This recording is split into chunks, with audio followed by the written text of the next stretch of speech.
Hey, it's Yolanda at DryerBuzz, and of course now DryerBuzzEats.com. That's going to get you to all of the video. We decided to make weekend waffles with our little waffle maker. All right, the batter was pretty simple. It's 3/4 cups of flour.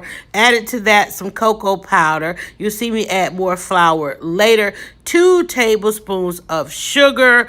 After that, we added in 1/4 teaspoon of baking soda, and again also 1/2 teaspoon of baking powder. The egg, 1 egg, was going with our liquid mixture right there. I'm just kind of blending in the dry ingredients, to which I'm going to pour in the wet ingredients, which also is 1 cup of milk. Now I went lightly on adding the wet ingredients because I wanted to make sure I had my batter came out right. And again, it may adjust depending on where you are. So I'm getting the wet ingredients there. That's our milk, our butter, and our egg. And then I started pouring that into the batter.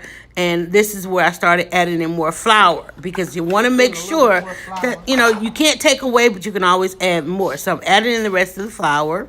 They're just trying to get right to the consistency, and you'll see I didn't use all of my wet ingredients, but soon we were rolling out chocolate waffles. OMG. Family loved it. Now again, small waffle maker, I didn't have any spray, so I just hit it off with a little bit of butter.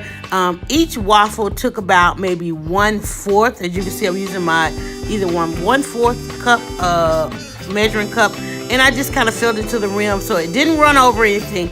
But I love that when it was done, the top just kind of rose up a little bit, and there's our chocolate waffle.